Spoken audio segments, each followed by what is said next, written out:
हरिओम।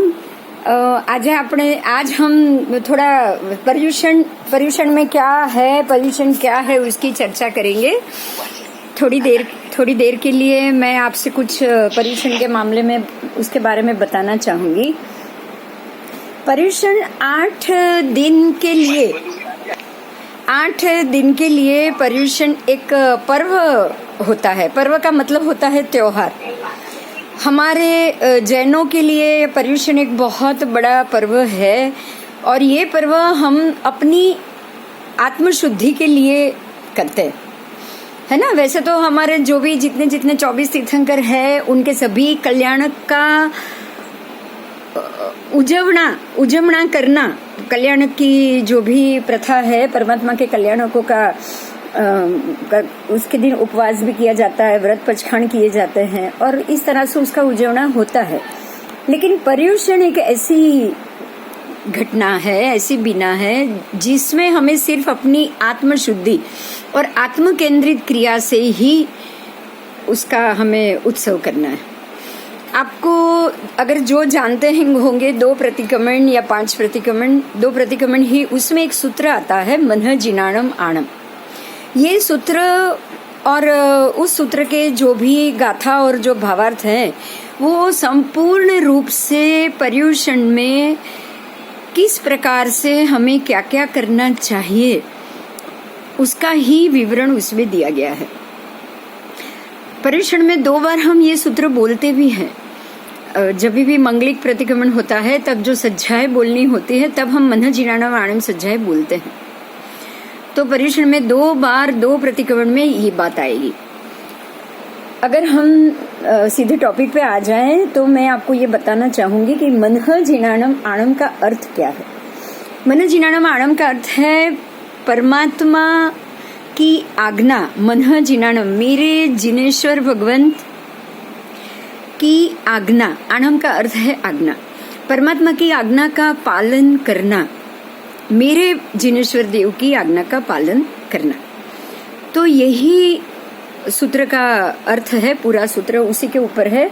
मैं उसमें से आपको कुछ शब्द भी बताना चाहूंगी कि मनः जिनाणम आणम मिच्छम परिहरः धरः सम्मतम। इसका अर्थ ये हुआ कि मेरे परमात्मा की आज्ञा है कि जो मिथ्यात्व है उसका त्याग करना है, जो गलत है, जो गलत सोच है, जो गलत तरीका है उसका हमें त्याग करना है। गलत तरीका क्या है उसे बहुत ध्यान से समझेंगे तो सबसे बड़ी बात यह आएगी कि जो चीज संसार को बढ़ाने के लिए है, जन्म मरण के चक्र को जो पुष्टि देने वाली घटनाएं हैं उसका हमें त्याग करना। उसके बाद है धरः सम्मतम, सम्यकत्व का धारण करना। जो सत्य है, जो सम्यक दर्शन ज्ञान चारित्र है उसको हमें धारण करना है। सत्य दर्शन, सत्य ज्ञान और सत्य क्रिया, जो दर्शन ज्ञान चारित्र जो रत्नत्रयी कहा गया है, उसको परमात्मा ने रत्नत्रयी कहा है, उसकी आराधना करते हुए हमें सम्यकत्व को धारण करना। उसके बाद है 26 आवश्यमी, 6 आवश्यक क्रिया। 6 आवश्यक क्रिया जो होनी ही चाहिए, जो रोज होनी चाहिए।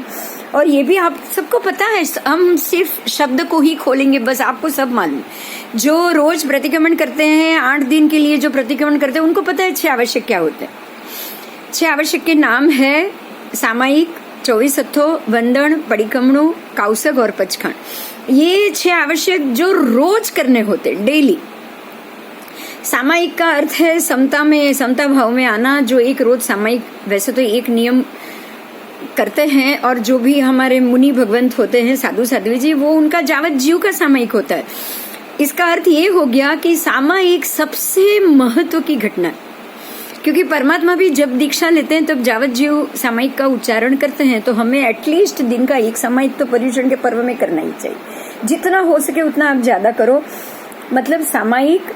उसके बाद है 24 हथो। 24 हथो का अर्थ होता है 24 तीर्थंकर परमात्मा की स्तुति करना, परमात्मा के मंदिर जाना, उनकी स्तुति करना, उनकी पूजा पाठ करना।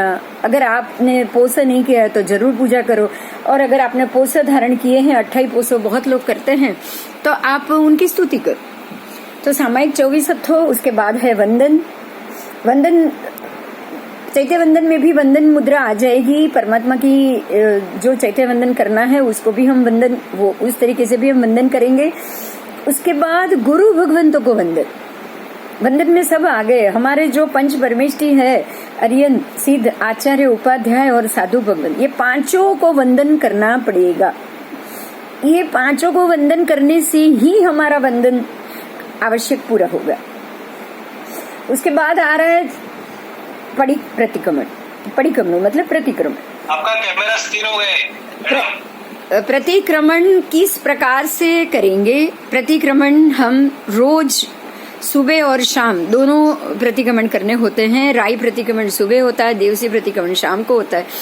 जो भी रात्रि काली में जो भी हमसे कोई गलत क्रिया हो गई हो, चाहे नींद में हो गई हो या उसके अलावा भी जो भी हमको टॉयलेट, बाथरूम, ये सब तो क्रिया हमारी होती ही रहती है, रात्रि काल में भी होती, दिन में भी होती। तो ये सारी उसकी इरियावई किया जाता है। इरियावई का अर्थ ही है एक इंद्रिया, बे इंद्रिया, ते इंद्रिया। अब सब चीजों को तो हम डिटेल से हम अभी नहीं डिस्कस कर सकते हैं, लेकिन पांचों इंद्रिय के, पंचेंद्रिय जीवों की जो हम लोगों से विराधना हुई है, वो दिन के दौरान हुई है, उनको हमें दिन के प्रतिक्रमण करके उनकी क्षमा मांगनी। और जो भी रात्रि के काल में हमने जो भी पानी, उसके बाद अग्नि का है, पृथ्वी का है, वायु का है, सबका, अब का, जिनकी हमसे विराधना हुई है, उन सब की भी हमें क्षमा मांगनी। तो ये हो गया आपका प्रतिक्रमण। उसके बाद है कौशिक। कौशिक को आप प्रतिक्रमण में तो हर रोज का कौशिक आता है। छोटे प्रतिक्रमण में 4 लोगस का आता है, मतलब 16 नौकर का। थोड़ा सा ज्यादा बड़ा प्रतिक्रमण होगा तो 20 लोगस का। संवत्सर प्रतिक्रमण में 40 लोगस का, क्योंकि कौशिक बहुत जरूरी आवश्यक है। कौशिक का अर्थ ही है मन वचन काया से स्थिर होना, और उसके बाद नौकार और जाप करना। आप नौकार से भी कौशिक कर सकते हो, आप लोगस से भी कौशिक कर सकते हो। तो ये हमारा रोज का आवश्यक है। उसके बाद है, ये 5वां आवश्यक था। अब 6ठा आवश्यक है पचखाण। पचखाण का अर्थ है कि जो भी हो सके वो पचखाण, क्योंकि तप और तप की साधना और बिना जरूरी आहार नहीं करना।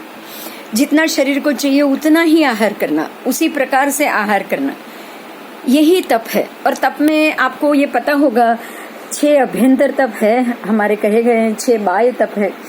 तो जो भी बाह्य तप है उसमें मुट्ठी संयम पचखाण भी आ जाता है। अगर आप कुछ नहीं कर सकते, आप मुट्ठी संयम पचखाण कर सकते हो। आप नमुकार संयम, मुट्ठी संयम पचखाण जो हम बोलते हैं, नौकारसी, पोरसी, 60 पोरसी, जो हो सके वो पचखाण करो। जरूरी नहीं आप उपवास ही कर पाओ तो करो। अगर उपवास नहीं कर रहे हो तो 9 बजे, 9:30 बजे भी आप सुबह की नौकारसी कर सकते हो। 12 बजे, 1 बजे पूरी मटका भी पचखाण कर सकते हो। और अगर ये भी नहीं कर पा रहे हो, चौवियारी नहीं कर पा रहे हो, तो मुट्ठी संयम करो। जब भी खाने बैठो तब मुट्ठी संयम पचखाई बोलने के बाद ही, जैसे ही खाकर उठ जाओ, आप मुट्ठी संयम पचखाण वापस करो। आप 1-1 घंटे का भी मुट्ठी संयम पचखाण कर सकते हो। ठीक है, परमात्मा ने बहुत सहूलियत दी है हमको। इतनी सहूलियत दी है कि हम कुछ भी करके अपनी हर एक प्रकार की गतिविधि को पचखाण तप के रूप में ले सकते हैं। हमें दिन में किसी भी समय, किसी भी मर्यादा के में रह के तप करना या ये करने के लिए नहीं बोला। परमात्मा की आज्ञा इतनी सहूलियत वाली है कि आप जैसा चाहे वैसा आप अपने हिसाब से पचखाण सब साधना आप कर सकते हो। तो ये हो गया हमारा 6 आवश्यक हो गया। उसके बाद है पर्व दिवस में ये 6 आवश्यक रोज